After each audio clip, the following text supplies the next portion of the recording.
this close to them making noise from the We're so Chicago side close. of things. We are indeed. 10 seconds. Excellent. See, I told you. You didn't believe me, but it's true. All right. No, I still think you're lying. All right. Well, I'm Wankers of the world, unite. there. We go. Ladies and gentlemen, can I please have your attention? And I need all of you to stop what you're doing and listen. Now, live from Chicago, the Hal Sparks radio program Mega Worldwide. I have come here to chew bubblegum and kick ass. Hal Sparks, actor, comedian, and multimedia personality. And I'm all out of bubblegum. Hal Sparks. All right, let's do this. Well, it's been such the week, Johnny Million. I don't have to tell you that seeing a defeated and the word that comes to mind the most, lumpy Donald Trump walking out of a courtroom over the last couple of days, kind of dragging his shoulders.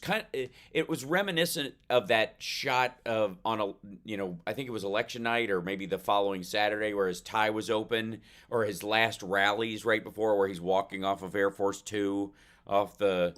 Remember that? Like he's just like doing the I don't. I'm not going to be president anymore shuffle. I wish nothing for him but the life. But he the door. deserves. Yeah. Well, watching what was happening in the New York courtroom, and especially the fact that his expert witness, who he calls an expert and very respected, I don't know him, but he's a very respected guy. This is what Trump said repeatedly, which is always his way out. If you'll recall, Yeah, that's his way out. he says that about anybody he hires for any important job. Did you So- know that every document that I sign says, by the way, anything in this document that I am Yeah. purporting to say is true is probably a lie? Yeah, mine says the same thing, only it's signed Epstein's mother. Which Remember has when he met the Pope? um, yes, I do. Well, his mom does. Anyways, Holy moly, Lisa Mia Moore and Hal Vickery are they're making all of our super chats look bad. oh, thank you so much, guys. Appreciate it. Thank you for the support. Thank you for being here, and happy holidays to everybody. I would Yeah. say I am broadcasting for what it's worth from Disneyland because of a family trip for Aw. a birthday, and that's and see, when you have a birthday in the family that's so close to Christmas, you got to go the extra mile every so often so that they don't feel left Yeah. out. Yeah, And I I've think heard that it's- Jesus was always really concerned about what he was going to get for his birthday versus Christmas. Yep, but it was always the same thing, same gift every year: immortality. And he never liked it. Never liked it. Like whatever. Immortality. The weird thing is just that you can wrap it a different bunch of ways, but it always looks like a tennis racket. So the great, I guess, the visual this week of just Trump increasingly angry and petulant and pushy, and that footage of him sitting in there that he's just so mad. Now, here's the thing, He's Johnny. got his mugshot, mean I- mugshot face going. I have a question for you, Johnny Million. Let's just say Mm. you were running for some sort of high office that gave you an inordinate amount of power over not just the people in your country, but over the entire globe. Okay, And- hang on. hmm Yeah, right there you go. And and you knew like you were going to win your primary, and the polls, according to you, tell you that you're just going to run away with it. You're killing it. It's just up and up and up, and the more they persecute you, the better you do. Happy days. Yeah, you believe you'll be able to pardon yourself and run from jail and everything. Now, let me paint another picture. Not only do your internal polls show you losing, and the people around you are such idiotic sycophants that you constantly have to remind yourself that these people will tell you anything that you want to hear, and therefore you don't believe anyone around you. Your conception of women is that you are so hideously ugly that any woman who would sleep with you is clearly only there for the money. I'm painting a broader picture, but you have to walk with me. Sure. So you have total. You're disgusted by every woman in your circumstance, in your entire anyone you come up on. Because if they won't sleep with you, you have to confront you're unattractive, and if they will sleep with you, clearly they are a prostitute in waiting. And the only woman that doesn't qualify that is your daughter, because while you're sexually attracted to her, I'm sorry to keep using the you pronoun, and this is just wrong. But the only reason you're okay with her, and you don't think these things of her, is because she's your daughter, and that's the reason she's not sleeping with you, not any other reason. If all things being equal, she would. And you've said this on a talk show, so let me set the yeah, of course. And then, so you're in court, and you have an expert witness that you paid almost $1 million to, and he's testifying. Very well respected. Yeah, no fraud. That's it. He just came up and said, "There's no fraud. There's no fraud at all." And you won the case, and you're done, and you're walking out of the court. Wouldn't you be just walking on sunshine? Wouldn't you just be right? You'd have the Stephanie Miller theme song running in your head all the time. So my in my absolutely correct opinion, I'm going to go with that he doesn't believe his fake polls, and he knows he's in big trouble. Yeah. And I think he's hiding more crimes than he thinks they've found. Oh, sure. That is always the thing, because right now, the biggest concern that Donald Trump has is not that they've found stuff. It's that they're gonna keep looking. Yeah. And hence, them circling the wagons and pulling the Hunter Biden stuff out of the blue. Meanwhile, Hunter Biden this week, I don't know if you heard, but was charged with 7 counts of tax evasion in California. By the prosecutor, they said was never going to go after him, and according to them, and he faces up to 17 years in jail, but no one expects him to do any time, and he's already paid the taxes. They just weren't in a timely fashion. Yeah, he's already paid the back taxes, right?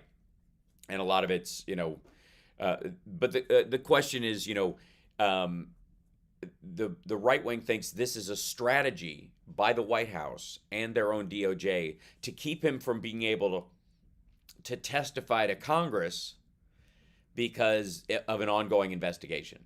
So there's certain things he won't be able to answer because it's part of an ongoing investigation, and he has to plead the fifth because he's got this court case coming up. And so Joe Biden made David Weiss do this right now so that when Hunter comes in for his public testimony, there are questions that are off limits because he has a case before the California court. Now, nothing they're asking him about would qualify under that because it's lunacy. You see, this is like there is no. First of all, insofar as I know, influence peddling, quote unquote, is not a factor in tax law. What you made the money for is almost immaterial. He's not being charged around. He's just being charged not paying his taxes on time or. Yeah, somebody paid you, and we get a cut because it's income. Yeah.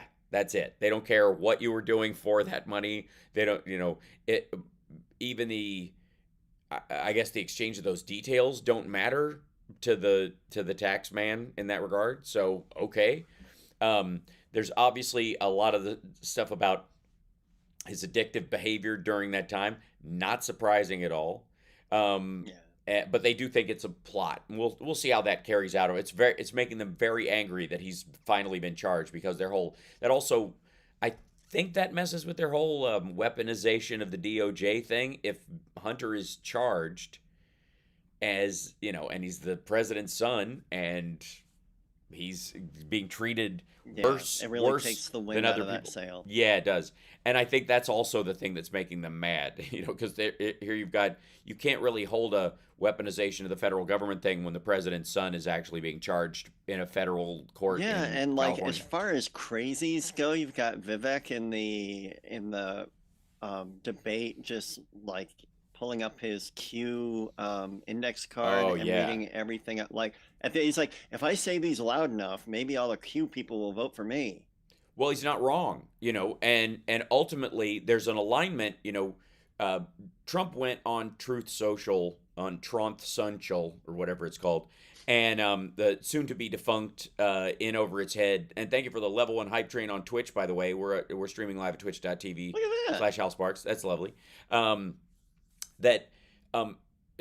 Trump went through all the people and, obviously called Nikki Haley bird brain because she's a woman and women are weak and stupid. That's the idea. Chris Christie he called fat in a fit of irony. He said Vivek was the. I think he said something along the lines of Vivek is the best because he likes me, all caps. Yeah. Oh, yeah. That is all you need. Well, I think you point out something very important, which is there is a big crossover between liking Trump and QAnon talking points. If you are at all disengaged from QAnon's, the QAnon mythology, Trump ain't your guy anymore. Because that is his entire platform at this point. The whole system is rigged. He's magic, so none of the wars would have happened if he was in office, even though he was helping queue up everyone involved in all these things over the years that he was in there, including helping the Russians root out Israeli spies in the Middle East who ended up getting killed after Trump's meeting with them in the White House. The giving of the Golan Heights and trying to basically buy the favor of Israel, giving them the Golan Heights and calling Jerusalem the capital and moving the embassy there is exactly what triggered the Hamas leadership to pass along that temporary ceasefire note to Netanyahu and say, hey, let's make friends. And then ultimately what happens? It's a rope-a-dope, and they've planned this thing the entire time.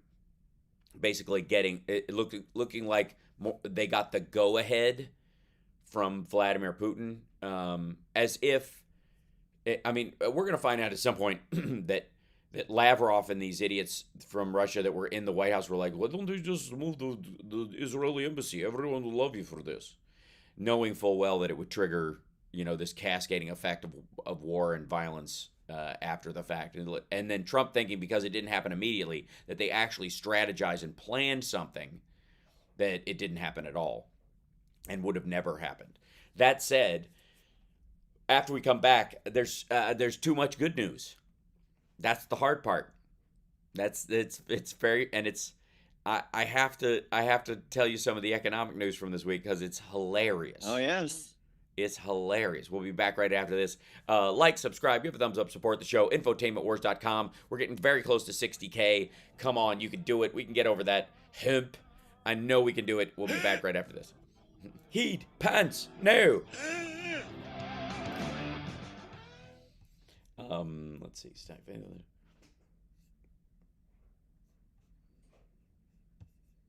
Oh, you rat.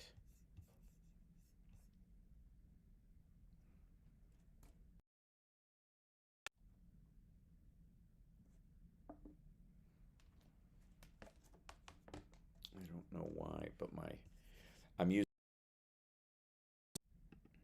Oh, there we go. There you go. Okay.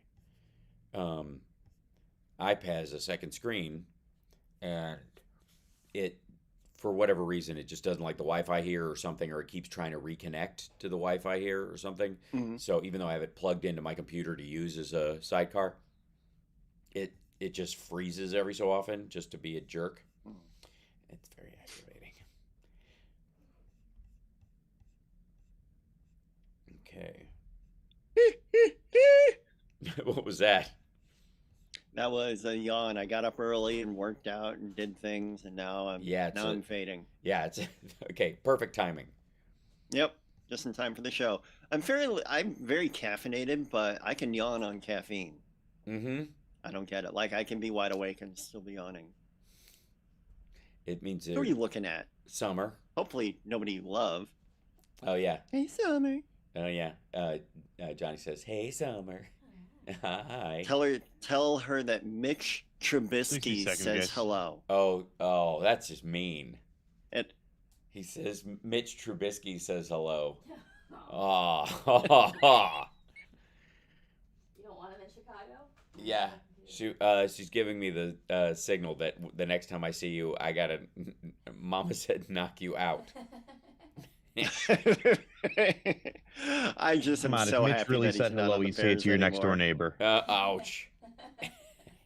Now yeah, Chicago's jumping in. Every time I root now that Roethlisberger's not on the Steelers anymore. I root for them, and every time I see Trubisky go in, I'm like, oh no. Yeah.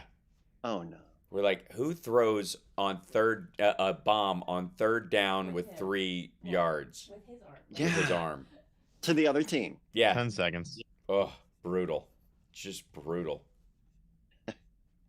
Oh, people in chatter, they're saying it was a low blow.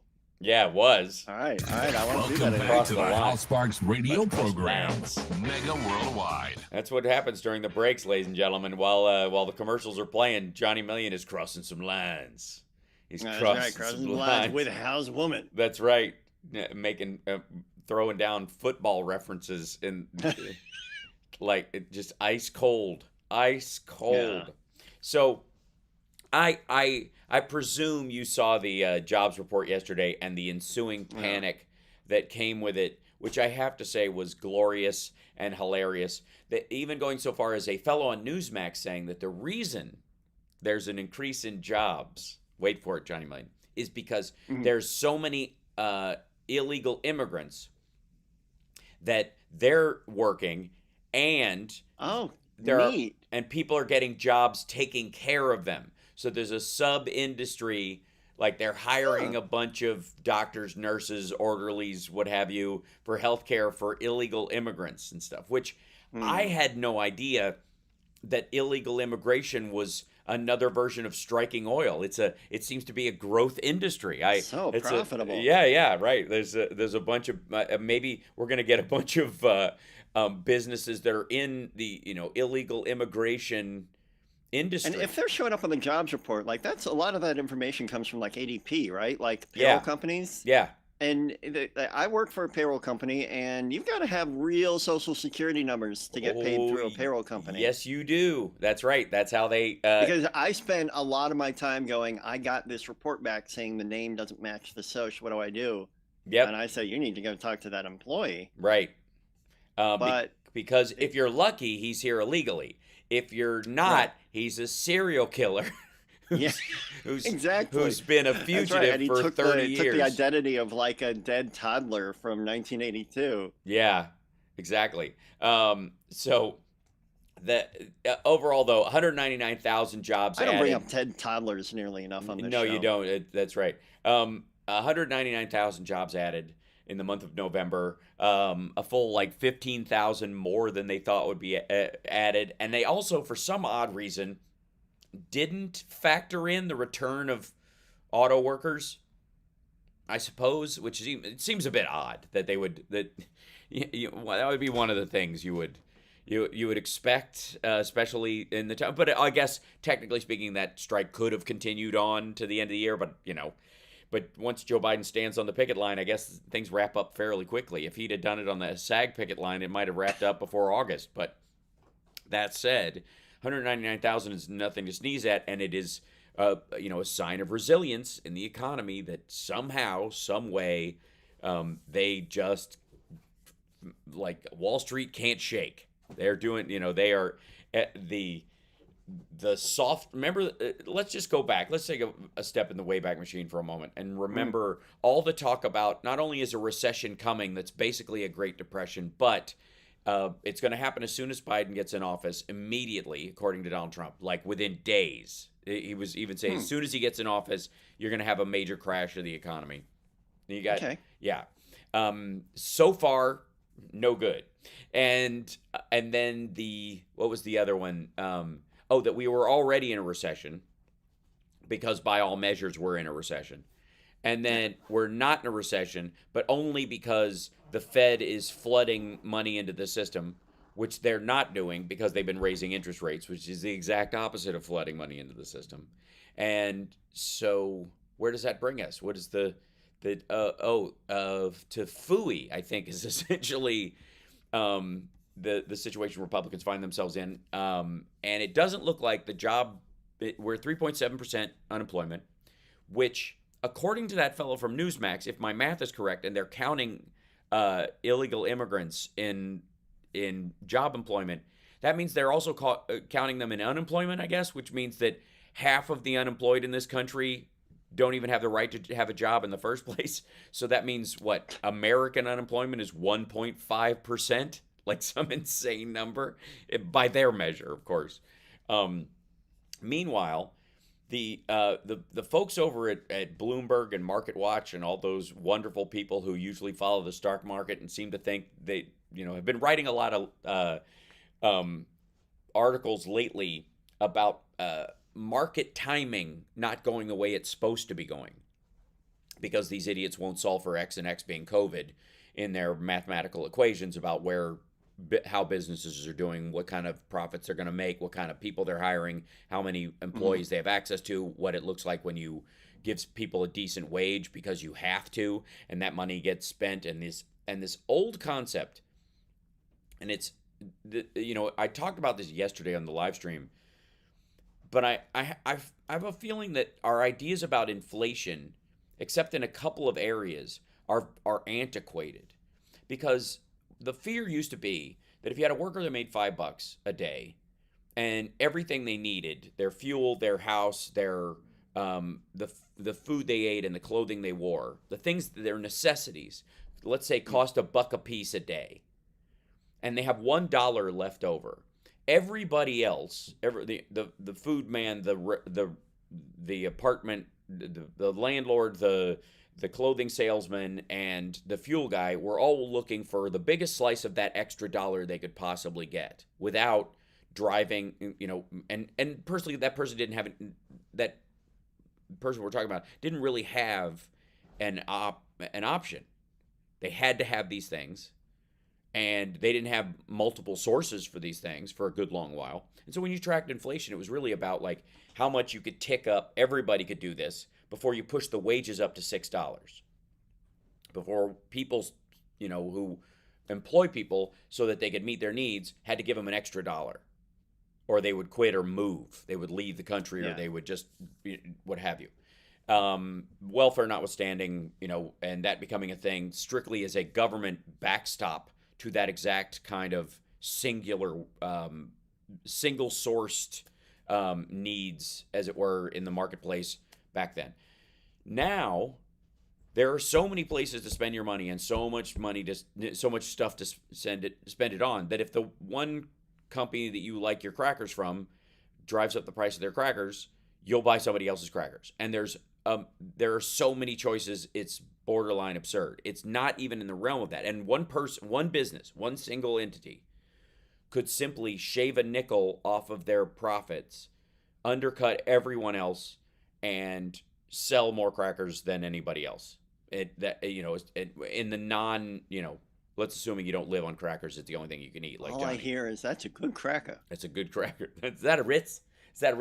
So, right? Thank you, Al. There you go. I know. I got you. So, point being is that. Damn. I posted some pictures at Disneyland, but if you follow Donald Trump, we're in the irony of calling him a troop because bones burst. Anyways, follow Donald Trump. What he's been saying lately. We are in hell, on the brink of hell, going down the tubes, and the tubes lead to hell, and we're going down the tubes. And I gotta say, I think the tubes lead to Disneyland, because this place is packed. It was ridiculous. And again, Disneyland is expensive. Anybody who's been here knows that this is a save up and do it kind of a destination. Now, local Californians can get, passes and bring their families and that kind of stuff, on a little bit cheaper, so they can come a couple of years. So they're the filler. They're the cantaloupe in this fruit salad. They make it look fuller than it actually is, but not by a ton. And man, it was like jammed, and people sitting there watching the Christmas parade and the fireworks and the light shows, just like gathering around the lakes in there, and the amount of shopping that now goes on inside of Disneyland, like people walking around with bags of stuff, and everything there is like airport prices for the stuff that they sell there. I've been to Disneyland when on a low day, and I've been to Disneyland on a back when I had an annual pass pre-COVID. And I've seen it a little sparsed out at times. It ain't now. Like right now, it is ridiculous. Even downtown Disney, the little shopping district that's outside of Disney that you don't have to buy a ticket to, is it was overwhelming. Friday, Saturday night. That's fantastic. Yeah, it's great. Yeah, like Friday, Saturday night at downtown Disney is jammed. And again, look at every football game. For all the jokes you were making with my girlfriend about her terrible quarterback. Oh, God. Did I say that out loud? She didn't hear me. I don't think she heard me. Anyways, yeah, shh. For all the talk about that game, the stands are packed right now. And again, are things more expensive than they were? Yes. Are they always more expensive than they were? Does coffee still cost a nickel like it did in the 40s? No. But by comparison to wages, because there was wage growth as well that matched up to this, people are at least deciding to treat themselves to stuff on the regular right now. Because even the UNLV game we went to, the college game was packed. It's crazy right now. And maybe it's experience versus stuff, but Black Friday doesn't paint that point out. And when we come back, I want to tell you how the stock market people are reacting to it. It's the Hal Sparks radio program, Mega Worldwide, because they're having a real hard time. They're very confused. And then we'll, of course, talk about the debate a little bit and Donald Trump's debating with himself.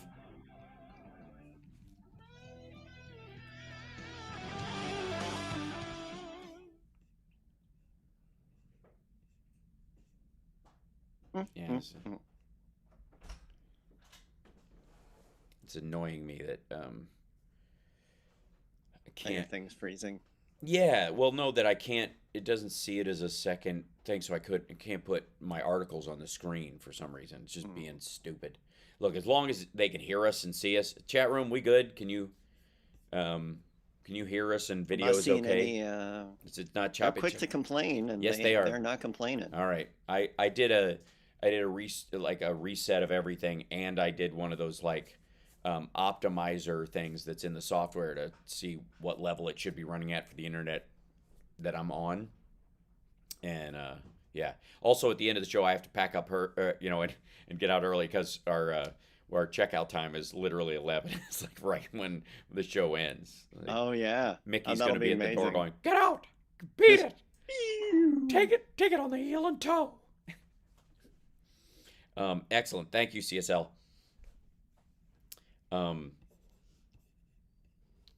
Let's see this. Big storm coming whoops. Oh, today's Fred Sanford's birthday. Red Fox. Fred Sanford or Red Fox? Red Fox. 60 seconds. I hope he knows that. I hope Fred, when he's up there with Elizabeth, knows that the Russians are using his truck.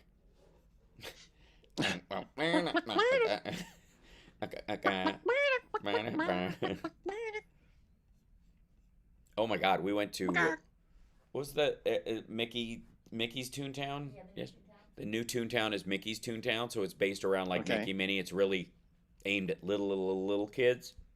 Mm-hmm. But it's still got some of the leftover Toontown stuff. Like you can take pictures. There's a giant barbell, with the balls at the end of it, and it's got a rubber thing in it, so it looks like you're trying to lift it and you're bending the bar instead of pulling them up. And you can that'd be so cool. You can open up the post office 10 box. seconds. Somebody's like, "Leave me alone, I'm trying to sleep," like that kind of stuff. There's characters and everything, and it's cute. And but they have Mickey's house. And you just get and Minnie's house, and you go in them. You're locked into the Hal Sparks radio program, Mega Worldwide. I'd like to point out that the biggest criticism that Trump had at the of the debate was of Megyn Kelly, saying officially, "What happened to her?" This is you'll recall that Megyn Kelly left Fox News because she was literally sexually harassed out the door by a man that Donald Trump considered a good friend, Roger Ailes, who passed away. And she, came out about it and got broomed. I don't remember if she ever got sorry, your boss is a jerk package when she left. But ultimately, Trump would lash out her, basically as essentially saying she was on her period when she was running the debate that he was in with her, because she was daring to ask him tough questions, and that's the only reason women would That's ever got to be why. feel like they have the right or the nerve to So be able what's to with say this something. critical thinking? Are Right. you on your period? It's classic Trump in that regard. Yeah. And not surprising. And the debate itself was functionally a waste of time. The irony that like Dean Phillips and Marianne Williamson and Cenk Uygur are trying to get together to have an even lower res version of that waste of time. They're like, we're not going to be able to debate. You don't have a shot, and we already have somebody in office. Thank you. See you next time. Yeah, tell you what, when our guy terms out, then feel free to run again. It'll be adorable. You'll make it all the way to the main stage, or at least a kids' table version of it. But right now, thank you very much. The maitre d' will show you the way out the door. And secondly, since you can't run without being awful to everybody else in the party, first of all, why are you running to be a part of a party if you have that idea about the party in general? If they're the Soviet Union, if the DNC is a gulag of murderous warmongering monsters, like, well, then, I don't know, run as an independent, see if you can drag some QAnon votes away from Trump the way RFK Jr. is. But back to the stock folks, it's pretty hilarious that this is an article in Bloomberg, and I wish I could show it online because it's just very strange. It says, stock faithful ride $7 trillion rally as market timing backfires. All these, it was a ton of, $7 trillion rally in the stock market as market timing backfires. Buy and hold beats all technical tools tracked by Bloomberg. People who just sat it out and didn't buy into this, this idea that Biden's going to crash the economy and that's the end of it. And what are you going to, this is, everything's going to hell, and all the listening to Trump as your stock advisor never works. Not ever. As anybody who has, I guess, stock in Trump Steaks or the Taj Mahal or any of his other projects would know. Market timers tempted to call top as index hovers near 4,600. That factor, the buy and hold beats all the technical tools. So all the people who are, messing around with their stocks, trying to leverage the index, trying to outpace normalcy, none of it worked. So it said it for all the bad things supposedly raining down on Wall Street, it's shaping up to be a big year for stock bulls who simply sat tight and refused the temptation to outsmart the market. In fact, buying and holding equities has trounced 22 technical strategies used by traders to navigate their ups and downs. The sit-still plan has paid off handsomely after the S&P 500 touched its 2023 low on January 5th, only to climb steadily to its highest point ever on Friday. In a market riven with Federal Reserve uncertainty, economic anxiety, and a host of geopolitical ructions, stocks have reacted with uncanny calm. Going by the distance between the extremes in the S&P 500 this year has a shot of seeing the smallest move since 2017. So much for the entire economy going to hell. Now, we all know the stock market is not the economy, but we also know that a bigger portion, and I'm going to keep hammering this until someone recognizes it, a bigger portion of people, regular average human beings, through E-Trade and Robinhood and all these apps where you can buy and sell both stocks and Bitcoin over the years that became popular, especially around COVID when people had nothing to do and a little extra money to do it with. They started investing, and a lot of them, they went after meme stocks and messed around. That's what the kids did, but the adults sat on some rock solid stocks and just left them there. The other thing is that retail investors are starting to get wise to, when things start to go down, the big investors scoop in and they buy stuff up at a premium. And so before it hits bottom, all the retail investors jump in there and grab it before the giant investors can. Now, there was a time when the Saudis had incredible power over the American economic system, not simply because of oil and their control over OPEC, but because they had $1 trillion in our stock market. That was a news story in 2000, 1999, 2000. The big story was almost the single biggest solo investor was the Saudi royal family, or their sovereign wealth fund in the U.S. stock market. And the thing was that at certain points, if they threatened to pull that, even half of that out, it would crash the market. The size of the market was at that time, $1 trillion. Them pulling out $500 billion from the stock market would have cratered the stock market, causing a recession in the United States. They had that much control over us. Now, retail investors in the United States have somewhere in the order of $3 trillion worth of direct investment. People who live in apartments, people who live with their parents, college kids, have altogether around $3 trillion in the stock market right now.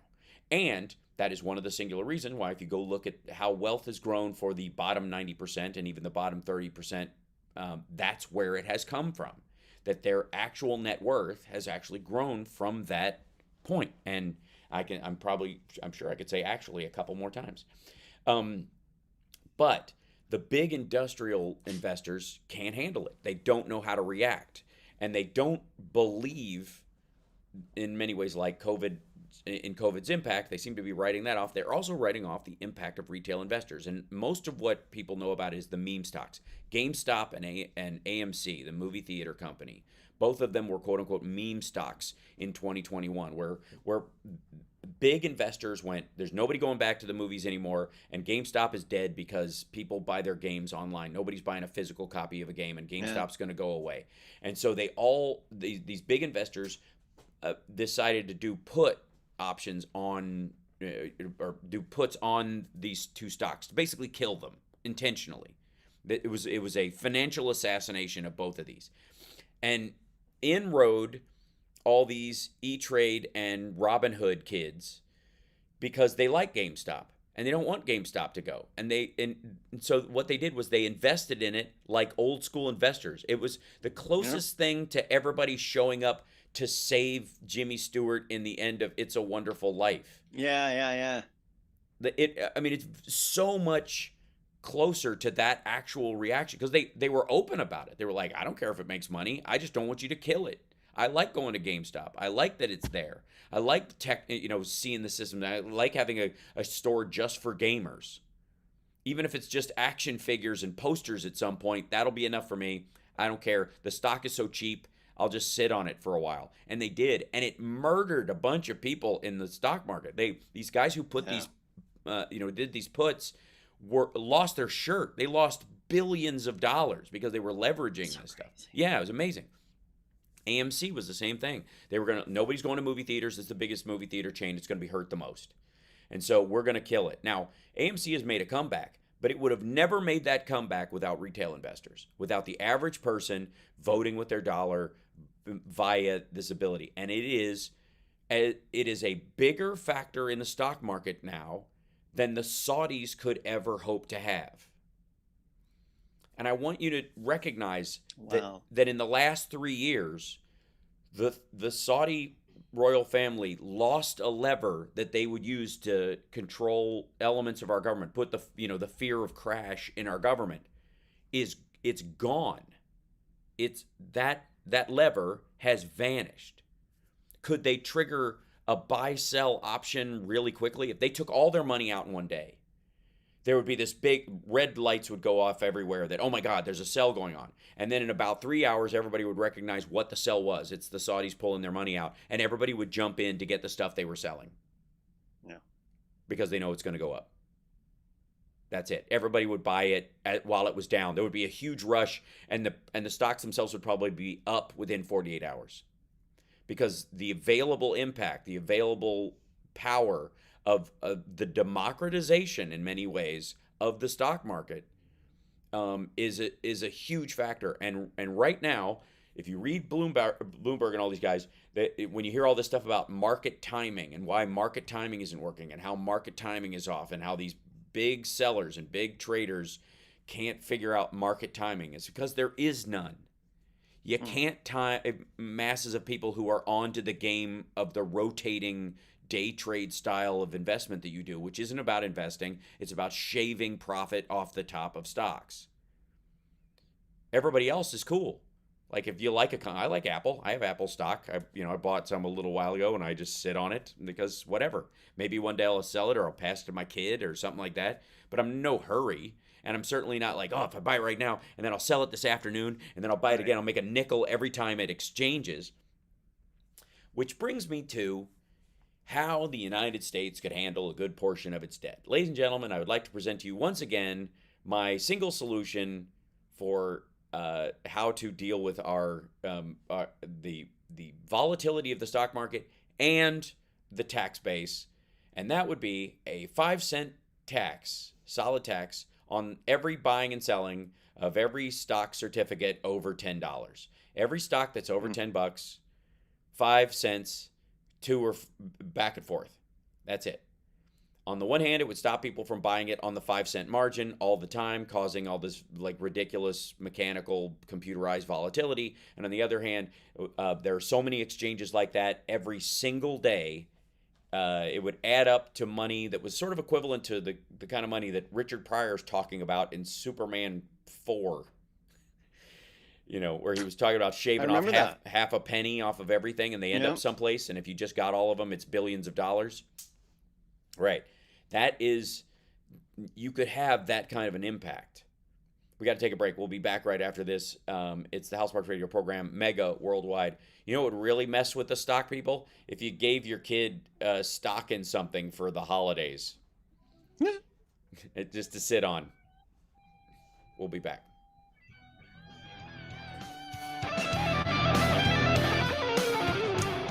Yeah, the chat chimed in and said 3. It's Superman 3. Oh, thank you. I don't know why I said, yeah, you're right. It is Superman 3. I don't think I ever saw Superman 4. That's one where he fights himself, right? No, that's 2. Oh. Yeah, 2, he splits. Remember? And he's sitting there, he's flicking peanuts off the bar. Yeah. At that poor diner. I don't know what that diner is like. It's like a trailer. It's like a mobile home. Yeah, it's like the wedge of the universe. So much life happens in that trailer. It's kind of like Doc Brown's house.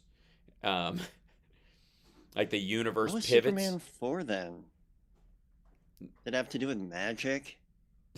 Right. It was. I remember there being some it was a solar guy. Yeah, it was like the solar guy. That's right. 4 is the guy who gets gets his power from the sun too. You're not the only guy. Yeah, sorry. It is Superman 3. The Quest for Peace, 1987.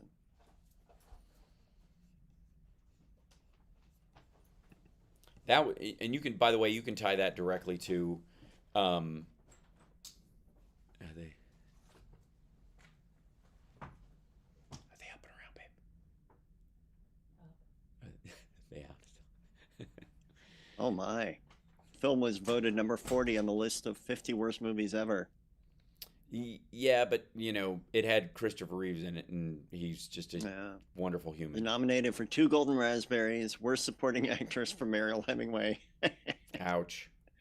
And Worst Visual Effects, it lost to Jaws: The Revenge. Oh, ouch. We're back in 20. Bobby.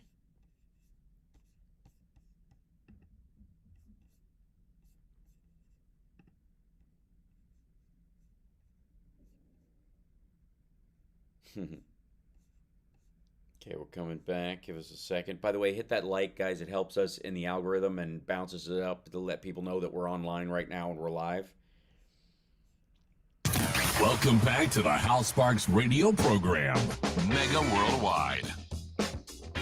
Well, I gotta say, the big other story of the week was Donald Trump, day one dictator. The minute he gets in there, he's going to fill the place with sycophants. Everyone seems pretty excited about it. Yeah. There's I have a couple of issues with it. One is it isn't going to happen. Secondly, all the people he considers his sycophants all secretly think they're smarter than he is, and know that they work for a dunce, and that he thinks his followers are suckers. So to be, I guess, like him and as important as him, they have to think those people are suckers as well. That is quite the synergistic relationship there. It's a fusion. I only remind people that Donald Trump pardoned Steve Bannon for ripping off maggots. Just to clarify, like Steve Bannon created a fake build the wall scam and was siphoning money out of the pockets of MAGA hopefuls. That's what a Donald Trump dictatorship looks like. Let me tell you something. The term dictator is very scary, and rightly so, because the leaders who act in that way in the world have been horrible and murderous and terrible over the centuries. But they've also been on multiple fronts, either true believers around some sort of jihadist level cause, so they're dictators because they believe in some sort of deep religious idea, or they are violent extremists that believe that their people are singularly of their country are the racially superior group, and eventually, the Japanese and the Germans would have eventually gotten at each other's throats, but until that point, they were busy getting rid of everybody else, was the idea. And then I guess there's the hedonistic Mao Zedong Pol Pot type, where the image of them is of a man of the people, creating equality for all while having concubines and syphilis and being utterly disgusting, and then dying in lavish comfort after starving 30-40 million of their people to death. There's that crowd. And then there's Donald Trump, a man who has failed at everything, even being president. He managed to squeeze through and become president, and then became a one-termer because he was that bad at all the stuff that mattered. If you'll recall, Donald Trump ran on #TheBestPeople. And drain the swamp. Yeah, right. And now he is talking about bringing in the same people.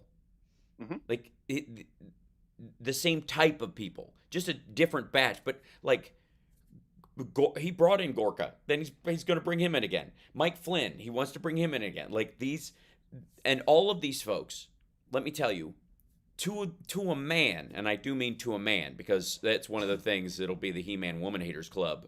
Also, like, you want to talk about the least number of women serving in a cabinet, and which I'm for their own safety if it ever happened again, which it won't.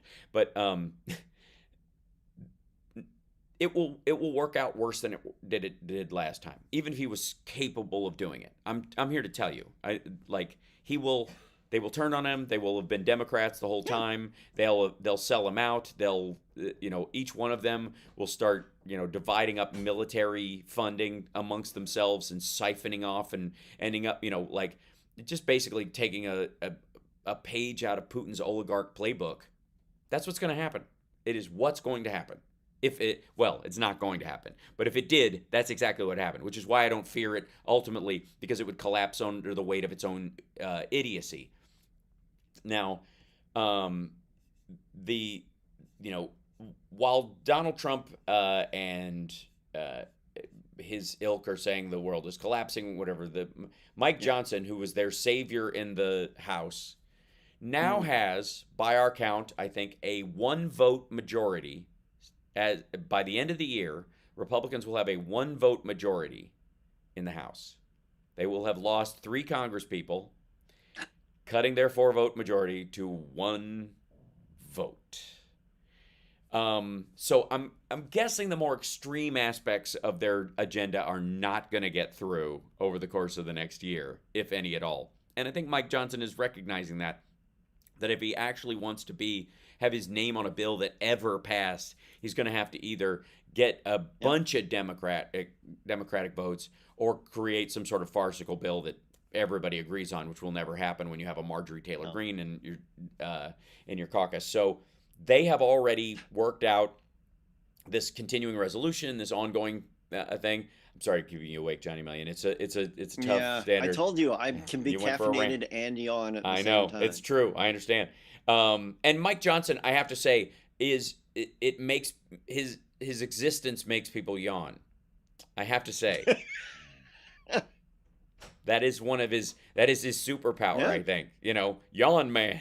He should have just a big Y on his chest, which for a lot of reasons. Why did I end up in this role? Why is it any different? Because it ain't. But in all seriousness, they are going to have to pass a continuing resolution, on a couple of these things in January and February, and they're going to, with Democratic votes. And the bill's going to be more favorable to what Democrats want than Republicans want.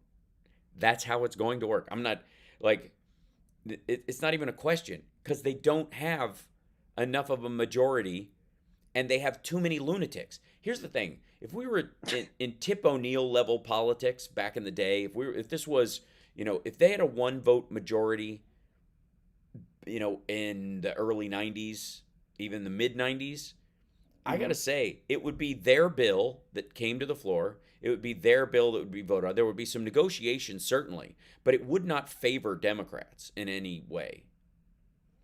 Now it's going to have to, because the Democrats have no reason to save you from yourself. No. There isn't any reason. The CR will continue.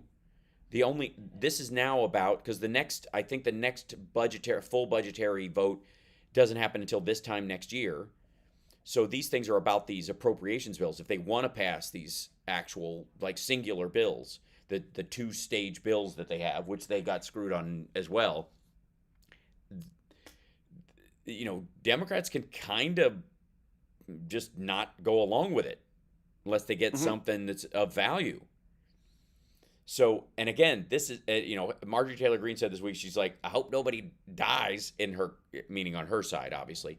She would hope, she's probably hoping somebody dies on our side. But yeah, because that's it. Then it's even. Then I don't know, if Kamala Harris comes and votes for the Senate, does Schumer come down and vote for the House? Or does she come break the tie? Does she break the tie in both? She's already got the record for the most tie breaks in Senate history right now. Kamala Harris has the most tie breaks in Senate history. That's crazy. I didn't know that. Yeah, if she could add one to the House, that'd be sweet. But regardless, the point I'm trying to make is that this idea of Trump or Mike Johnson or the Republicans bulldozing Democrats for the rest of the year into the next election and it is nonsense. And if you're worried about it, I would simply say don't. The bigger concerns that we have are, lone wolf lunatics who will act on Trump's calls to violence, or Marjorie Taylor Greene's calls to violence, or Vivek Ramaswamy's calls to violence. But short of that, the American people and the American economy and our system is a juggernaut right now, especially compared to the rest of the world. Which brings me to Philip Bittner is going to be joining us after the break. He's in Ukraine, and we will be talking about what's happening over there, which is a lot. And I believe he's going to be. I'll make sure we get him in here. Otherwise, Johnny Million and I will. We'll talk about this. I'll drag hard rock. Yeah, right. No, I will drag you into. We'll talk about the Kiss End of the Road show and Gene Simmons crying on the final show, which looked really sweet. Yeah, I heard about that. Yeah. How do you not? Yeah, that's a huge deal. It is. I mean, it's your whole life. And granted, there's going to be other cool stuff, and the avatars are amazing. We'll talk about that during the break, no doubt. We're not going to bother people on the radio with that. Are you a maniac? I would also like to say that Ron DeSantis is still in second place, even though being the biggest lump in that entire debate. Man, oh man. That's glorious. That's just so good. It's so good that he's so bad. We'll be back right after this. It's the Hal Sparks radio program, Mega Worldwide, on WCPT Radio, Chicago's Progressive Talk, now with 100% more. Johnny Million. He's got a live stream, a few times a week.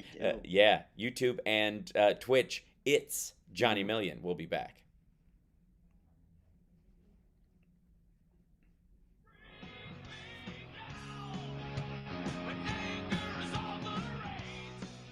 Mm-hmm. Did you just go to break? There he is. Yes, Yep. we did. Perfect timing. Okay. How are you, sir? There you are. Knackered.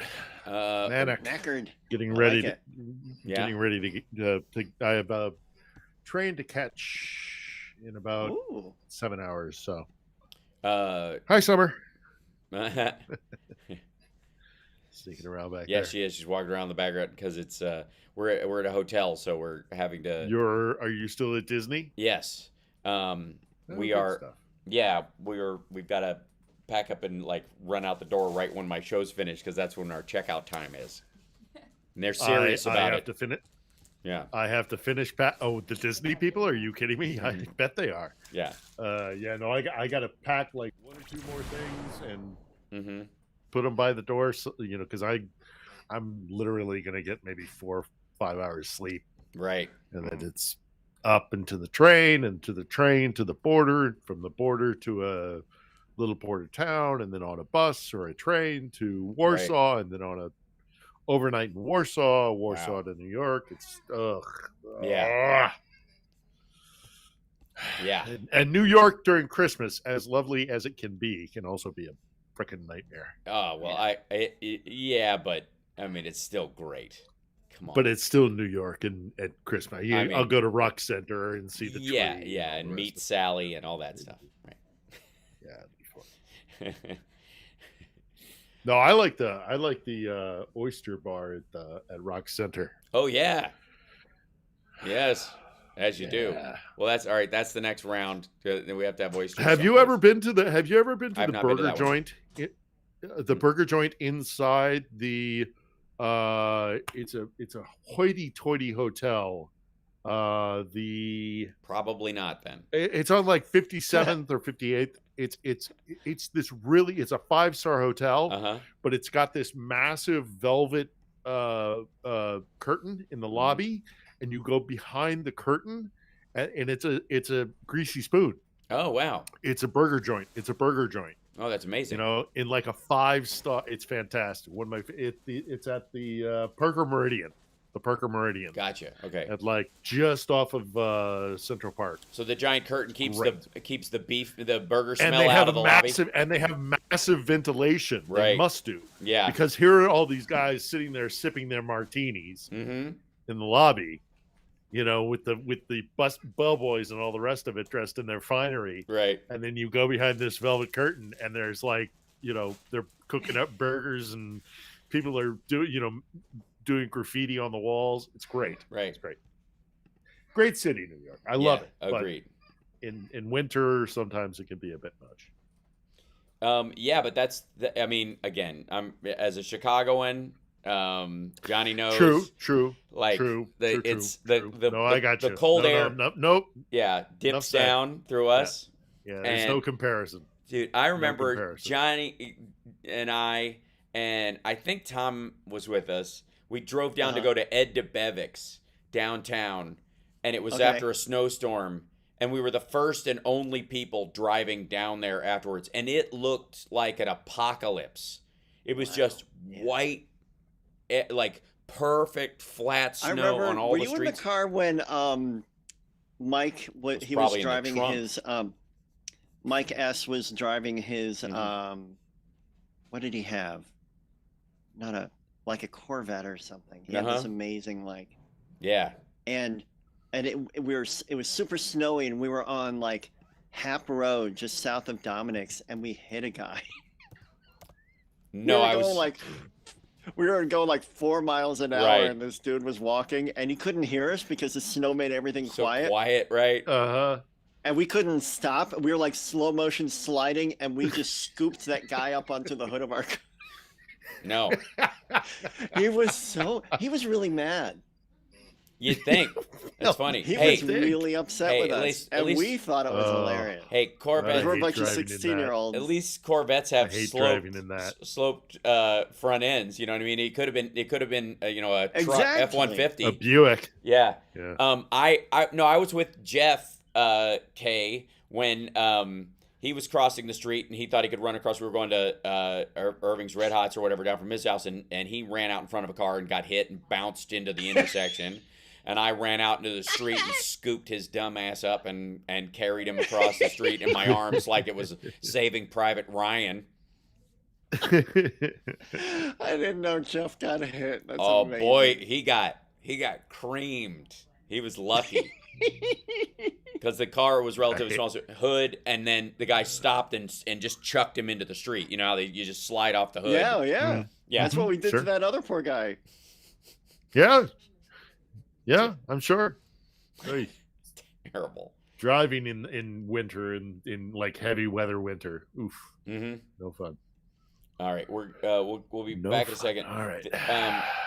The Daily Beast has this article from Palestinians talking on, about Hamas, and they're mad, and they all of them are having to speak anonymously, and the folks at the Daily Beast who had they had an actual back in 15. Thank you. They had an actual reporter who worked their way in with the aid workers and was filming and had to stop filming because Hamas was threatening them. And the article is very telling, and it reeks of like Russian style conscription, and it's no surprise that they're that close. You're listening to the Hal Sparks radio program, Mega Worldwide. I've had people walk out of me before, but not when I was being so charming. Video streaming at halsparks.com. I don't care for you if the putrid sludge you're troweling out. Puss-faced little pimp stick. True progressive talk. Might be a good time for you guys to give up. Well, there's so much to cover. Our dear friend Philip Ittner is joining us. He's got a vlog on YouTube you need to check out. So look him up, 1L in Philip, 2 T's in Ittner, and he's about to hit the road. We're lucky to have him while he's in Ukraine right now. And Johnny Million, of course, is still with us. I'm Hal Sparks. Like, subscribe, patreon.com/Hal Sparks keeps the show alive. And thanks to our patrons for making us able to show up here every week. Now, there's a lot to talk about, not the least of which is the Ukrainians just got a new infusion of weapons from Europe to backfill in case the Republicans dragging their feet have an impact, which they don't seem to be. The Russians are complaining apparently about the artillery shells they're getting from the DPRK. Apparently the North Korean missiles are crap. And right, and then there was I guess another enormous explosion in the Crimea area. And in Moscow. Yep, and in Moscow, and in Kiev, more Soviet monuments have been removed, just in time for Christmas. Yeah. I think they should. Well, who'd have thought quality control with shells from the DPRK would be an issue? I mean, yeah, I know how meticulous they can be. Well, it's really hard. Some missiles don't fire very well when someone has stuffed a "help me" note down in between the shell and the casing. And they're taking down like Soviet war. Hero generals, which will no doubt upset the Russians. They're not thrilled, right. Obviously, as you can well imagine, they're not thrilled with American domestic politics. Getting in the way of them getting the weapons that they need to defend themselves. They understand it, right? But they're not thrilled by it. Although I have contacts, and I have contacts with people who are currently on the Hill right now. They're in Washington, right. Ukrainian delegations. And this is not, I'm not telling any secrets out of school. They publicly say this on their social, media and post pictures and stuff like that. They're going around to offices in Congress, and universally, almost universally, except for the usual suspects, they're getting the return that, look, we have some domestic stuff we have to take care of, but nobody is faltering in their support for Ukraine again, except for the usual suspects who shall go unnamed. Right. We all know who they are. suspiciously have very close ties with NRA Russian funding. The GRU, and they regurgitate talking points that come directly out of the Kremlin. Yeah. So we know who those people word are. for word. But the heartening thing is we do know that there are Ukrainian delegations who are right now meeting with senators and members of the House who are saying there will be aid for Ukraine. Yeah. So let's hope that's right. Well, the end. Okay, accurate. so yesterday I played on my live stream a clip of Marjorie Taylor Greene complaining and that's how you know the sun is shining and rainbows are coming out. Is if Marjorie Taylor Greene is mad, then things are going well. Then something's going well. And part of it is because the National Defense Authorization Act, which is a must-pass military bill, contains within it funding for Ukraine. Not as much as we would like, obviously, but a huge chunk, and certainly enough to hold over until the Israel Ukraine aid bill that is going to get passed will get passed, because that is coming. It was just, the Republicans tried to tie border funding to it, and they couldn't beat the 60 vote threshold for the filibuster that their own person had set up. Whatever. But anyway, so they've got that money is coming from the NDAA. There's still money that hasn't been spent yet from the other stuff, because again, they're staying ahead of this part of it, which is great.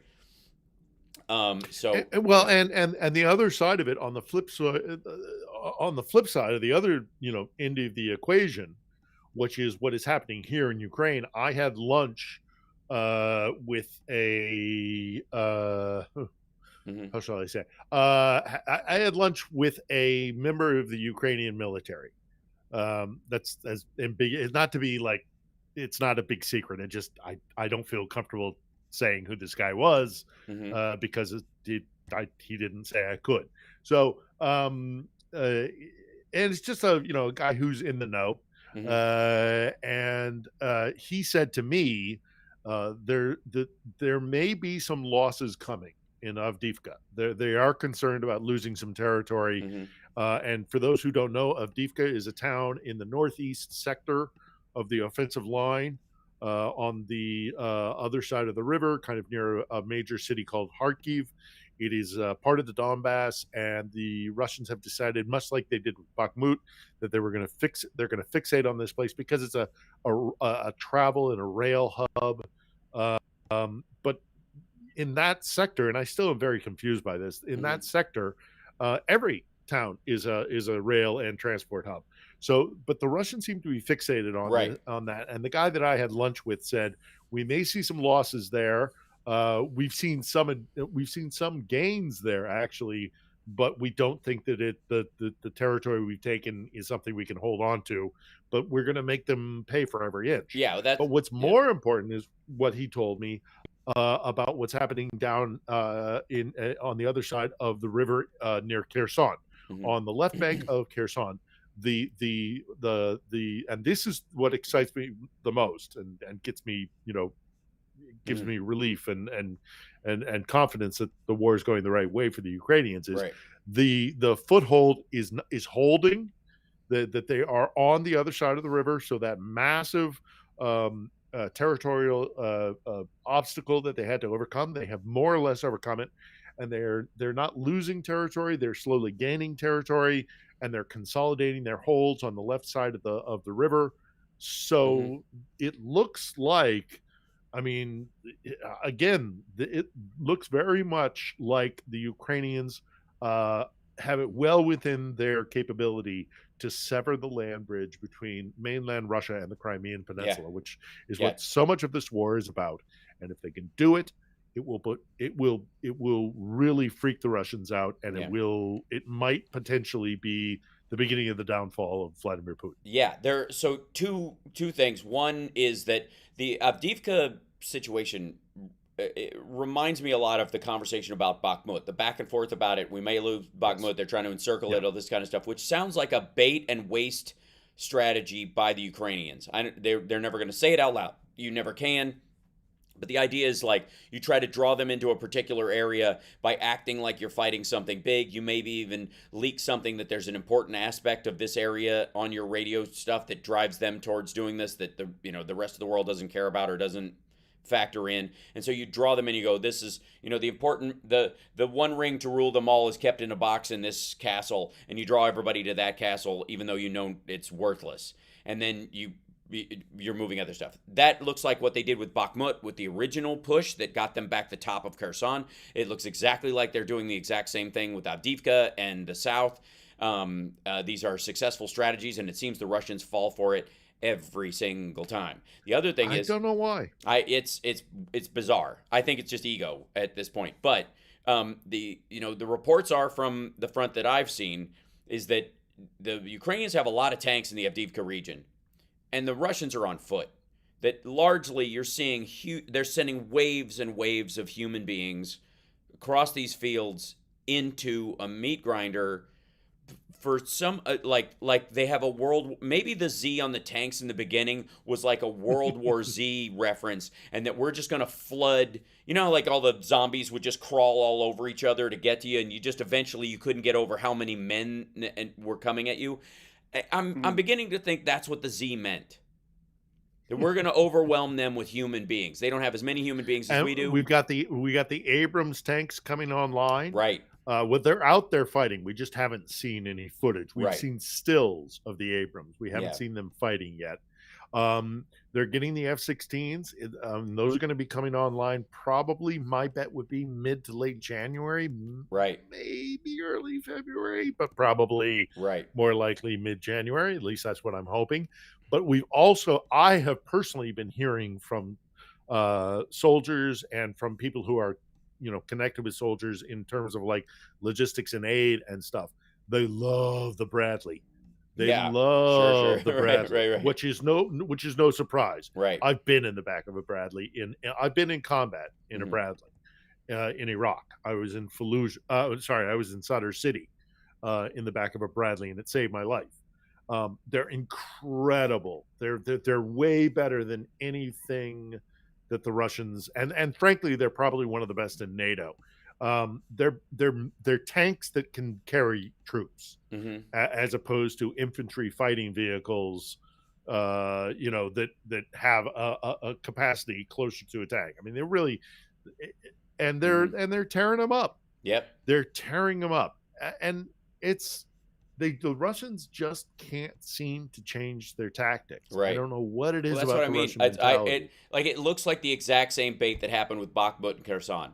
And they're just doing it again, and because it worked last time, and it shouldn't work again, but it is. And Avdiivka has no functional worth in that area. Now, the last quickly, the last thing that came from my lunch with this guy who I wanted to meet before I was leaving, was something that he's deeply concerned about, and that it's not on the battlefield, it's in the information sphere. Sure. The Ukrainians are becoming increasingly disturbed by the fact that the Western press has all but forgotten this place. Right.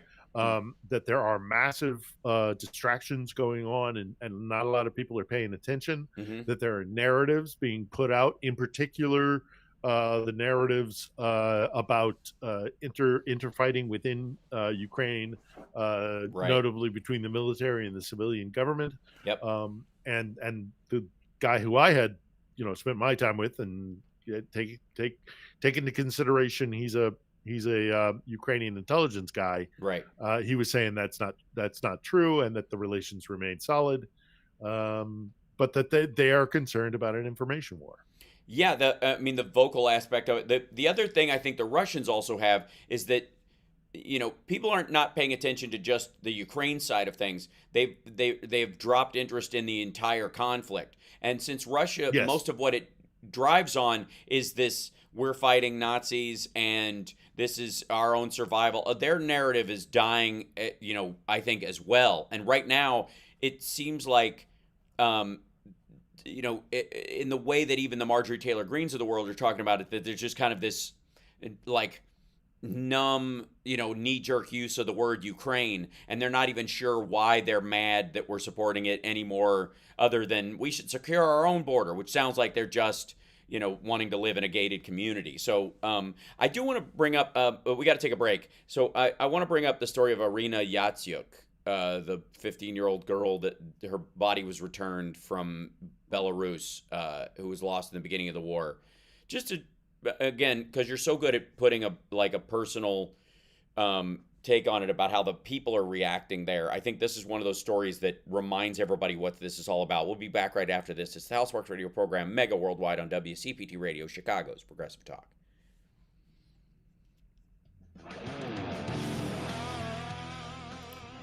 So, Johnny, in case you don't know, or Phil, if you don't know which story I'm talking about, this 15-year-old girl, her entire family was killed near Kiev by Russian troops coming in from Belarus, and she was wounded. They killed everybody. She was wounded, and they said they took her to Belarus for treatment, where she died, and then they just returned her body, and she had to be identified with DNA. Mm-hmm. And it just, well, and it, yeah, no, yeah, it's just like hideous, just. And I love, and I don't love it. Obviously, I don't love it, but it just repeatedly, it's this Russian narrative, like, oh, we're being so, humane, good about, right? like, oh, we're returning her body. Well, she wouldn't be dead. Yeah, she doesn't have to start this. Yeah, right. She never needed to die. None of this was about yeah. That's the heartbreaking. And it's part and it goes with the announcement in Qatar when Putin went through Qatar after UAE. Right. We're back in 20. And yeah. Thank you. Oof. Thanks. Right. Yeah.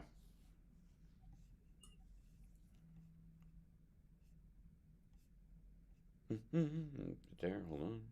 Coming back. By the way, hit the thumbs up. And thanks, chat room. By the way, get your questions ready. Attention. Stop what you're doing. Because we're coming back to the Hal Sparks radio program, Mega Worldwide. Oh my God! They went a little crazy with it, and I appreciate it. Now let's get back with Hal Sparks radio program, Mega Worldwide.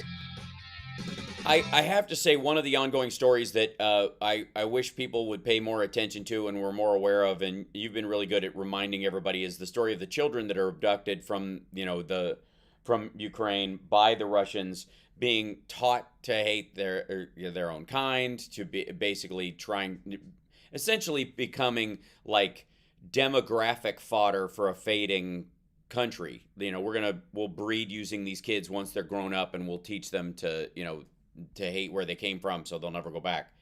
And that in and of itself is just a rough story. And the fact that people can just kind of like walk away from that story on the regular, or pretend it's not happening or didn't happen, or it's not an ongoing thing. Tens of thousands of kids from Ukraine. Mm-hmm. There's no question. One of the stories, though, was in the initial attack, where the Russians were going to push into Kiev and all this kind of stuff, when they were still using the Donald Trump battle plan, when they thought that they would succeed. This family was killed, and their daughter, including their 9-year-old daughter, I believe, the parents were killed, and then the 15-year-old daughter was wounded, and allegedly they took her to Belarus for medical treatment. They evac'd her out of there to Belarus, where she died, and they have kept her body since then, and they only just returned it, and obviously it's been so long, and she was not preserved in any way, that they had to identify her with DNA.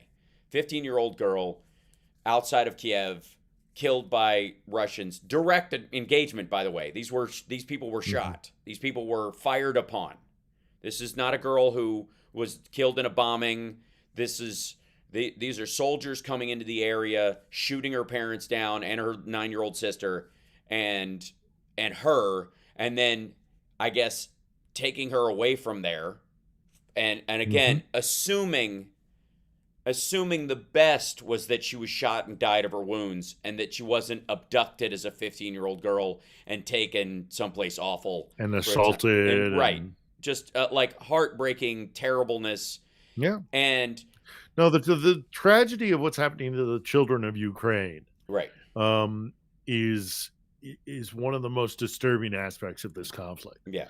And the fact that the Russians try and push forward a narrative that they're being humanitarian when they're taking these children away, because, oh goodness, these children are in a war zone, and so for their own safety, we're going to take them away from their families, or if they've been orphaned because of the fighting, right, which is entirely Russia's fault, right, that those orphaned by the fighting will be so sympathetic to them and will take them back to Siberia, or we'll take them to the Far East, and we will relocate them with good Russian families, and we'll put them in schools, and we'll teach them not to speak Ukrainian anymore, and to indoctrinate them into the idea that you've been lied to. Your families are all Russians.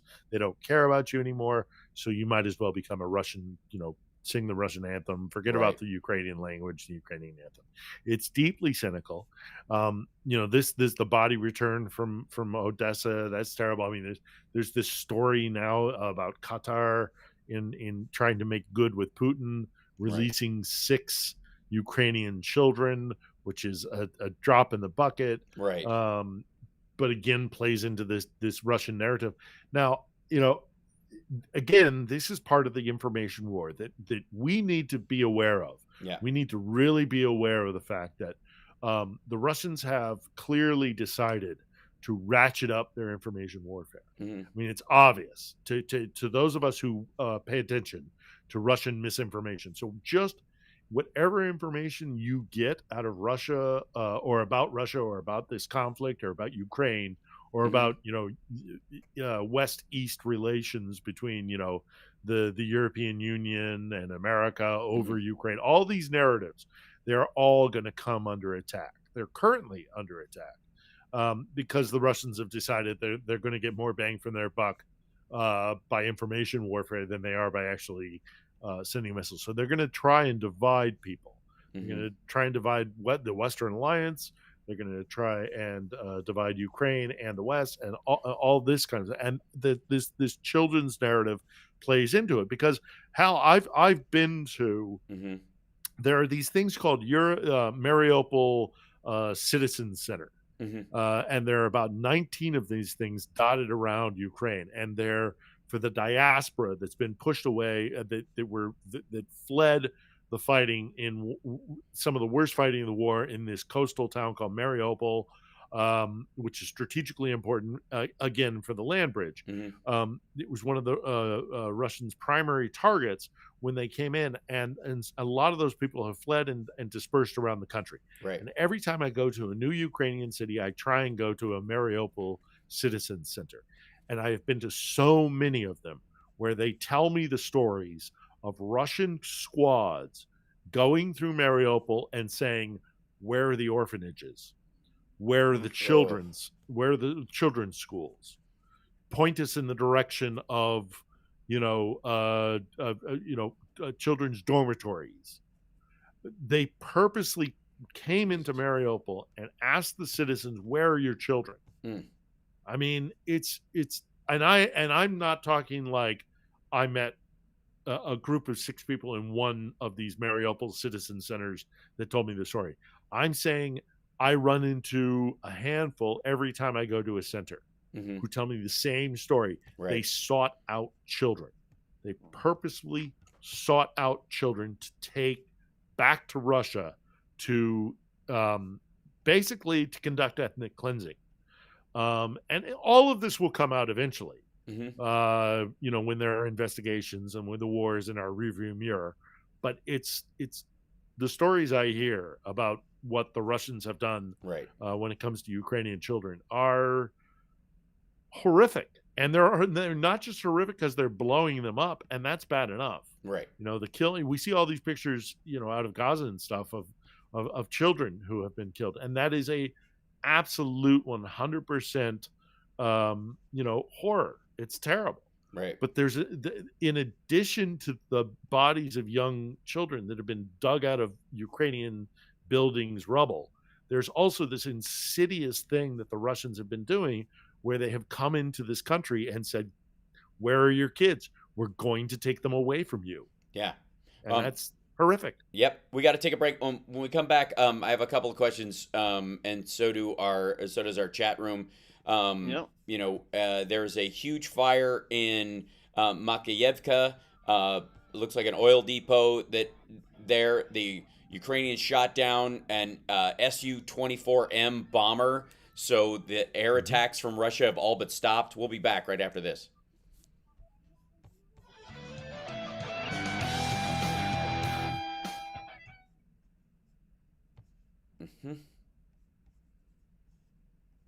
Are you in Orlando? No. We're in California. It's Disneyland. You're World. okay. Yeah. You're Disneyland. Yeah. We're talking about at some point making a Disney World trip, but that's heavy lifting. I've never been to either. I've been to Disneyland. Oh, okay. No, I've been to Disney. I love Disneyland. Yeah. Every chance I can get, I go to Disney.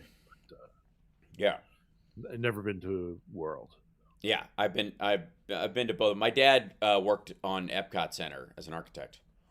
Oh, cool. On the underground, none of the stuff above ground, but all the structures that make it possible. That was his gig. So he worked. Yeah. Summers when I was down there, I was there we went to the opening, I went there a couple of times because we got free passes to it when I was a kid because he was working.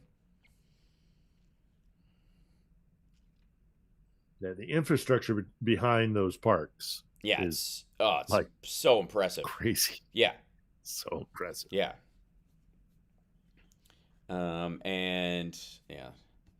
It's interesting to me that the original inspiration for Crichton's Westworld back in 15. Oh, and dude, thank you. So R2 was out yesterday, but then they have like 3 other like R2 D2 style robots that roll around and they're relatively autonomous. They have guards with them, just somebody watching to make sure that they don't, somebody doesn't. You're locked into the Hal Sparks radio program, Mega Worldwide. There is a large fire in Makeyevka. I think I'm saying that right. In occupied Makeyevka, which is in the Donetsk region. It's an oil depot, which is where Russia siphons off Ukraine's oil and gas and sells it. Which, interestingly enough, they're using Ukrainians that they have effectively enslaved to run the plant there. And because their oil fields, like they've sent their workers to fight. So, never mind the fact that the ruble is crashing and continues to just wither on the vine. Their real estate market just took a huge dump last week because they couldn't meet their bond issuances, exactly like what China's going through with Evergrande. And it's just like, it's so bad. It's like people start talking about this kind of like tap dance around it. And as rough as things are on a material war level for the Ukrainians, it is that and economic calamity in Russia right now. Well, they have a weird thing about an individual's place within the state, and in many different ways, you are a member of the state. It doesn't matter if you are a so there's stories of like the Soviet Union's atomic weapons programs, that they had a lot of guys who were actually really, really talented, but because for one reason or another, they fell victim to the state, to Stalin's police state, that they were sent out to break rocks in Siberia. Now, if you have a guy who is a physicist, or who is an atomic engineer, right? But because he ticks off your power structure, you send him to break rocks. That's not really the best use of your workforce, especially when you already have a brain drain mentality. Right. You also they don't have the same mentality because you are an interchangeable cog within the machinery of the state. Right. I don't care if you have a diploma. I don't care if you tick off the state or if you fall afoul of the state. We will, and it seems that in many ways that's what they're doing right now. Is that I don't care if you're an air traffic controller at Domodedovo Airport in Moscow.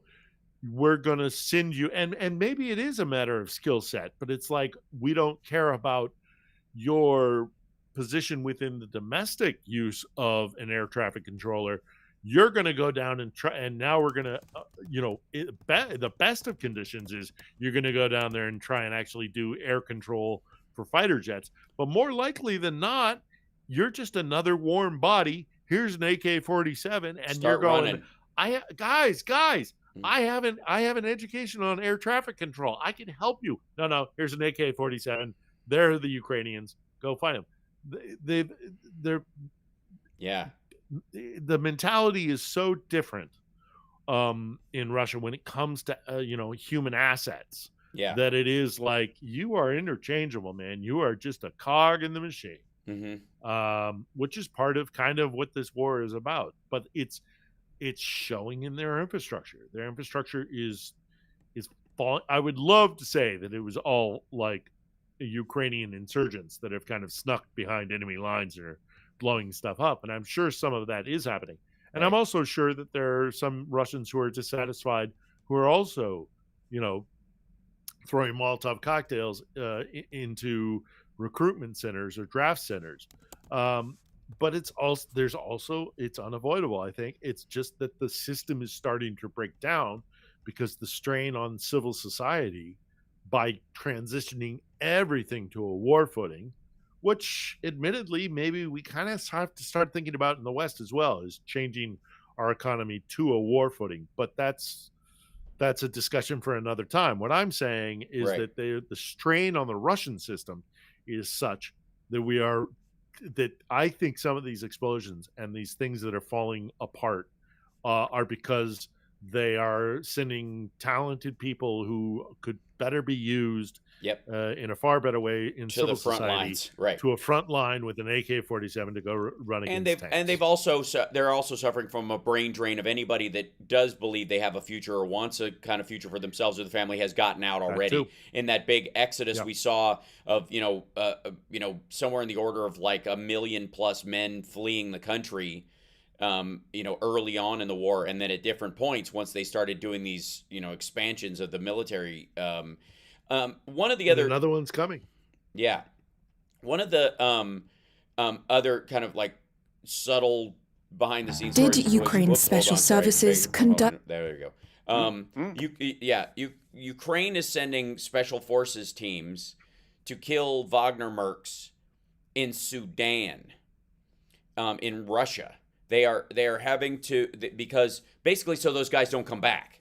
Essentially, that's one of the things. They sent a small team to work with UN forces as well in Sudan, because Russia has been sending Wagner mercs down there to stir up the bloodshed in Sudan. Just like, by the way, I think Putin called Hamas and asked for a favor. I have no doubt. Yeah, and the bloodshed and the death in Sudan is again outpaces everything except Ukraine. Like the only place on earth that has more people dying in it right now than Sudan is Ukraine. The number of people dead since April absolutely dwarfs anything happening in Israel and Gaza right now, and yet it's getting a shrug. But because of that, because the world has has moved on to the next shiny object, they are missing the big shiny object, which is Wagner mercs stealing gold from Sudan and shipping it out and sending it to Russia for them to use to shore up their currency, which is, by the way, not working because I don't know if people know this, but gold is a pretty rock with almost no other use. You can use it for some electronics, but it's not the greatest thing, and that's not what people are mainly using it for anyways. And the people who have it don't want it used for that because it's hard to get back once you have. So it's I mean, this is confirmed. They're Ukrainian special forces hunting Wagner mercs in Sudan on behalf. I mean, just protecting Sudanese people at the same time. That's the amazing point, because these guys. Yeah. The Russians come through there. The atrocities they have committed in Darfur and Sudan and Chad and the Congo are horrifying, and yet the Marjorie Taylor Greens of the world shrug it right off.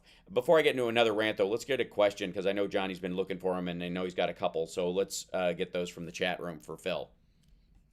Yeah. Yeah. Oh, you cut out for a second there, Hal. Hang on. Mm-hmm.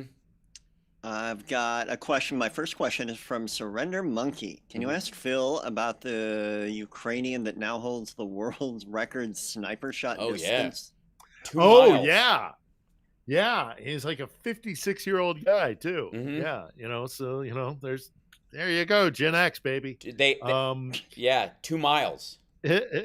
And yeah, like 2,600 meters, 3,600 meters. I don't have it right in front of me. Yeah. There was a great profile of him, and I'm sure it was facilitated by the Ukrainian Armed Forces. Sure. Where he had his sniper rifle. Yeah. And this thing it's huge. Was a beast. Yeah. Absolute beast. I can imagine. Yeah. But yeah, I mean, look, do not. This is one of Putin's biggest mistakes. Is just don't mess with the spirit of the Cossack. Yeah. I mean, these people are deadly, and they're warriors. Yeah. They are just when 3.8. When you rile them up. 3.8 kilometers, 2.3 miles. He's 58 years old. His name is Vyacheslav Kowalski. I need my glasses to read websites, and this guy's shooting Russians at 12,468 feet, a distance greater than 2 Brooklyn bridges in approximately 9 seconds, ultimately resulting in the death of the enemy soldier. I was thinking that Russians would now know that is what Ukrainians are capable of. That was his quote. Yeah. Let them sit at home and be afraid. No joke. Right. Yeah. Don't let them sleep.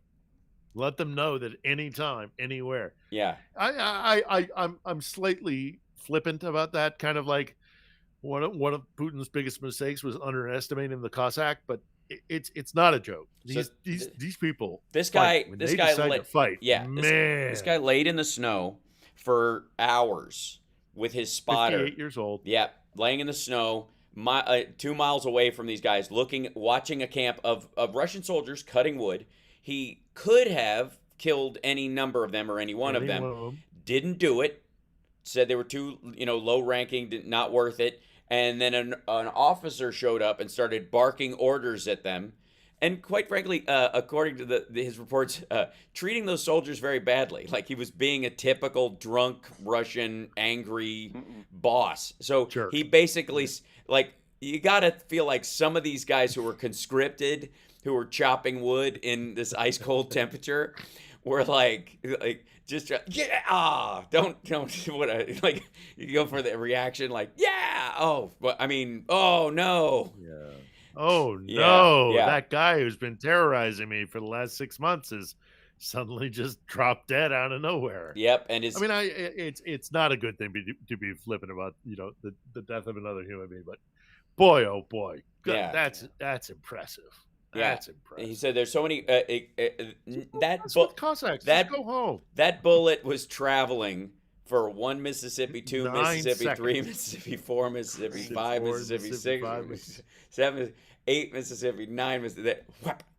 That's how long it. That's just amazing. Crazy, huh? Right. And anyways, so they now have the the categorical world record in that.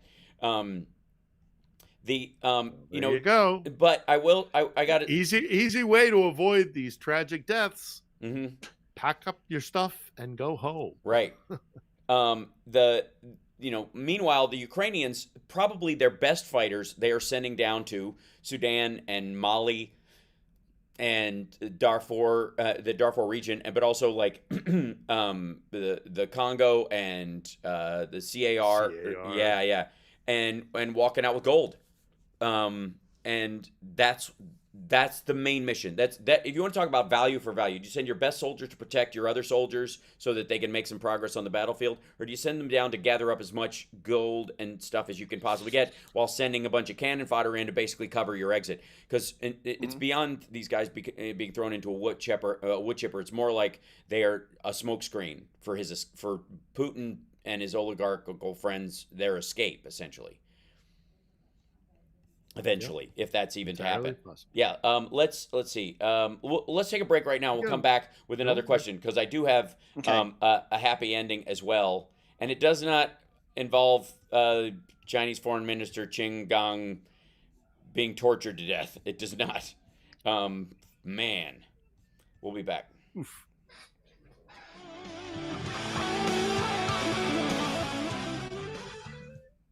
That was like the story about Qin Gang being like Xi Jinping having him tortured to death, and they're like, no, he committed suicide after he was tortured. He wasn't tortured. Like, oh, that's much better. That's the primary. This is the Chinese foreign minister. This is the Antony Blinken of China. I mean, I have a friend here who I've known for years, and he was tortured by a militia in Donbass. And about 2 months ago, I was sitting down having a meal with him, and we started talking about. I'm very conscious of not probing. Yeah. But we began to talk about it, and I wasn't pushing at all. And we were doing this over a meal, and he started talking, and he started to bring it up, unwind, right. And he got so upset that he threw up.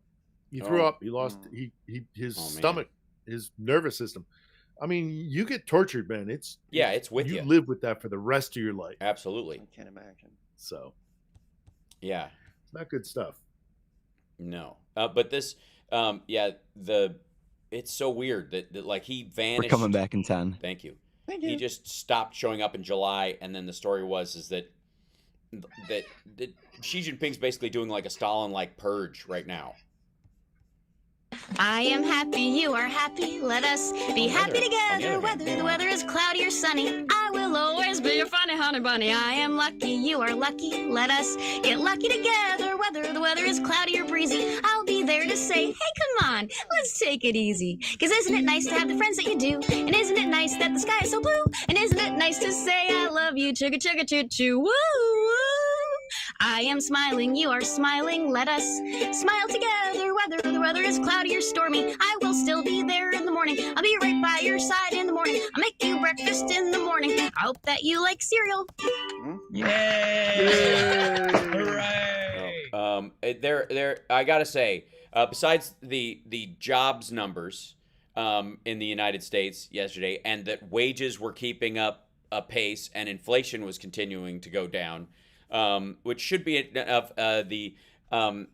there was also a major advancement in I pointed this out yesterday, but the FDA has approved its first CRISPR gene editing treatment for sickle cell anemia. And for those that don't know, like gene editing and gene splicing as a treatment, it has been a very expensive endeavor for a very long time, almost impossibly so.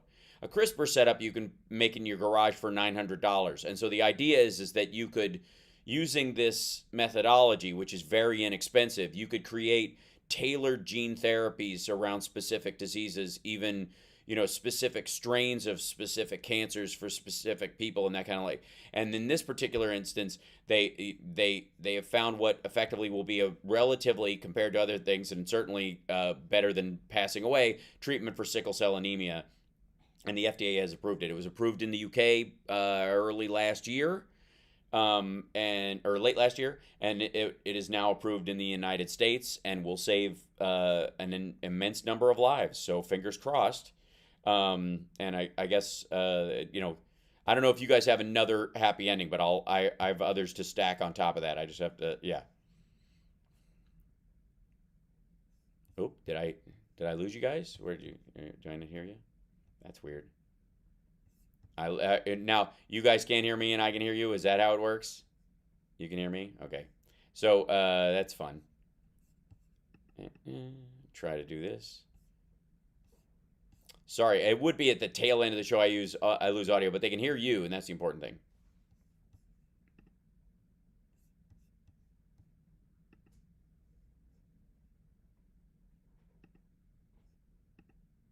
Check, check, check. Check, check, check, check. 1, check 2. All right. This is fun. Check, check, check. All right, let's see. For some reason. That's fun.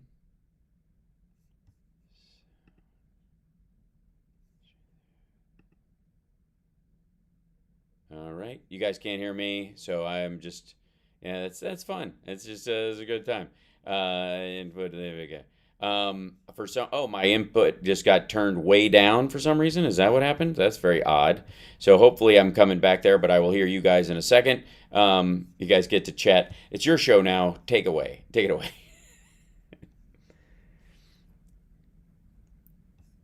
And Johnny will let me know if he can hear me. Can you indeed, sir? Give me a thumbs up if you can hear me.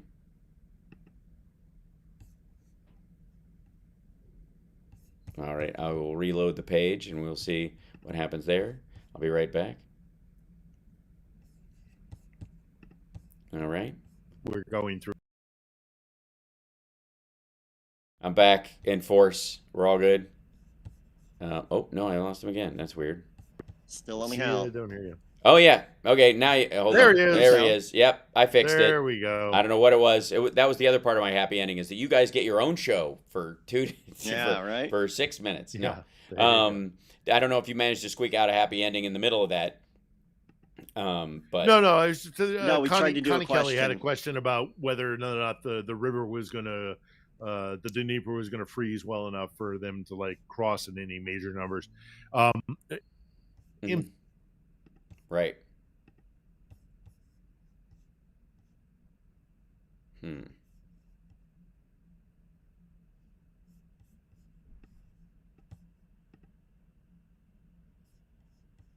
Weird. Okay. So it's not just me that's deaf to them. Yeah. So now I can't hear you. It's just what's going to happen. Keep talking. Go ahead. Fill in the blanks. I can't hear you, but you can hear me. But go ahead. I'm working on it over here. And it would be near the tail end of the show, of course, because that's that's what you do.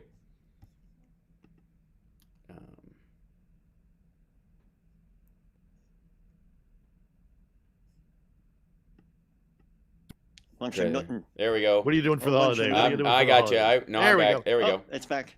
I fixed it. Okay. I did a little finagling. Did you just quick answer? Dnieper is going to freeze, but it's not going to freeze enough for artillery and mechanized units, which is what they really need. Only special forces and infantry. Gotcha.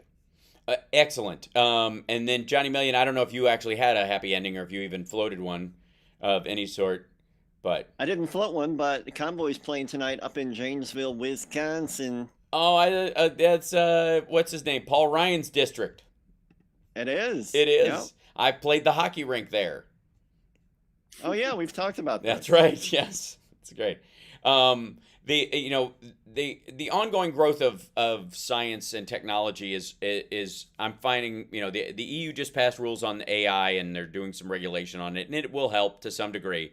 But what's really going to happen is it's going to affect foreign AI more than anything else, because the issue is not with AI and technology like that what we do with it or what some rogue does with it.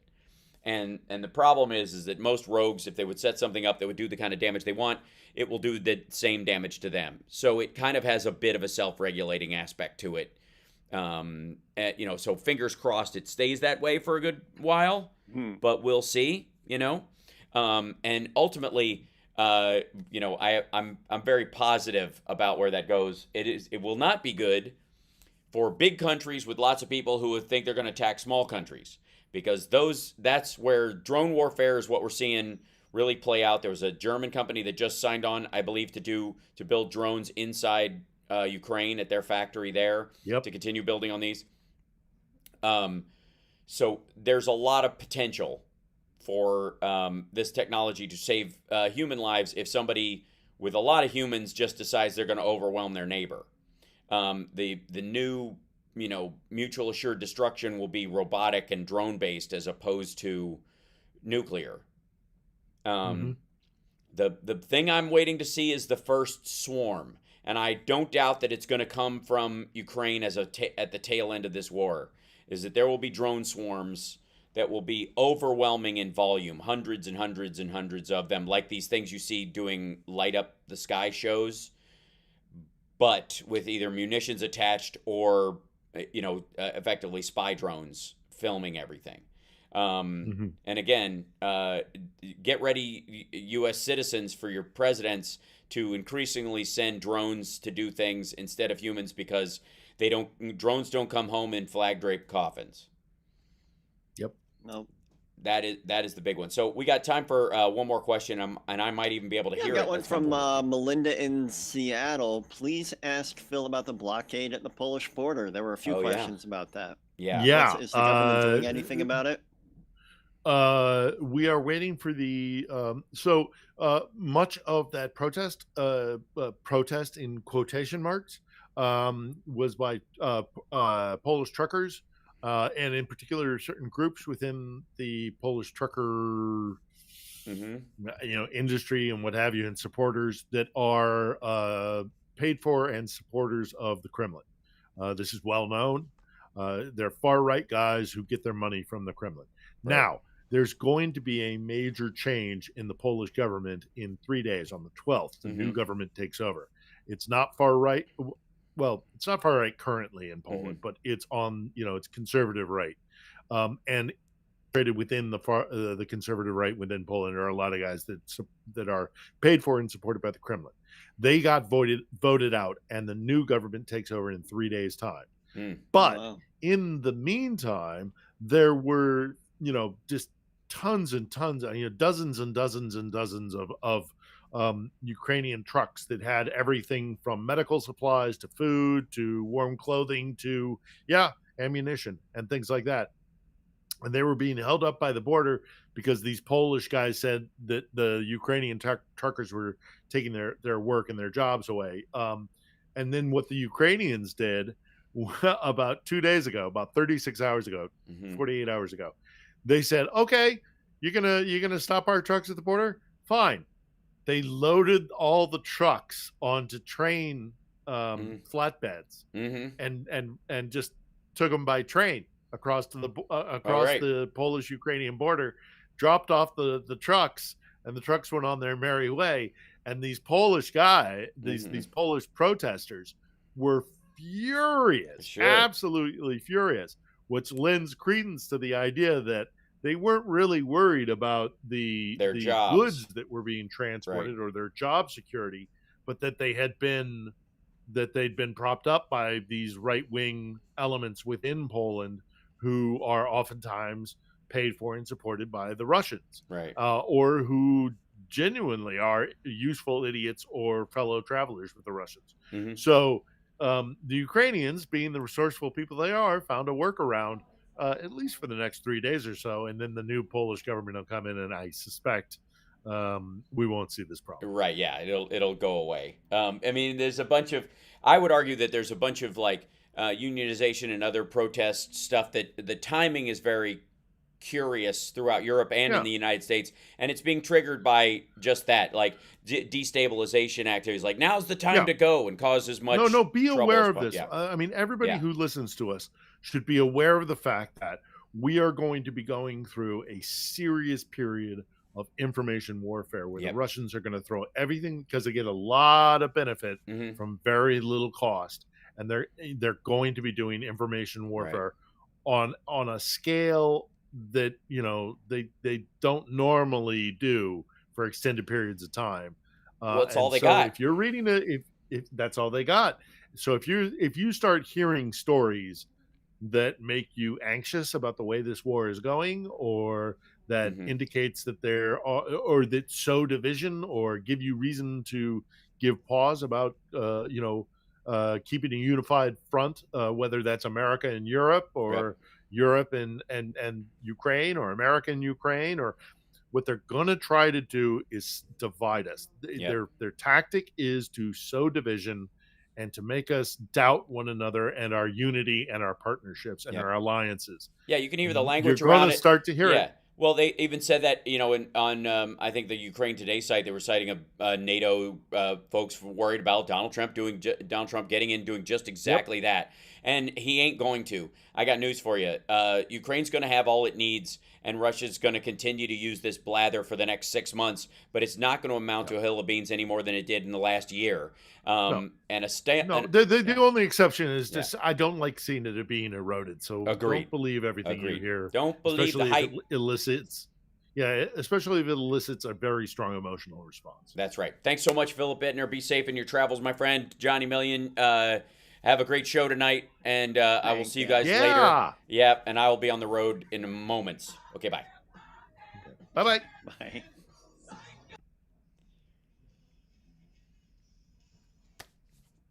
Thank you guys so much. Take care of yourselves and take care of somebody else. I have to race right out the door because checkout time being what it is.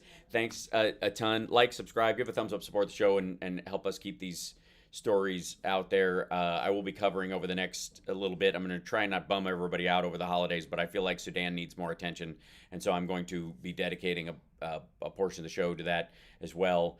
Love you guys. Take care of yourself and take care of somebody else, and off I go.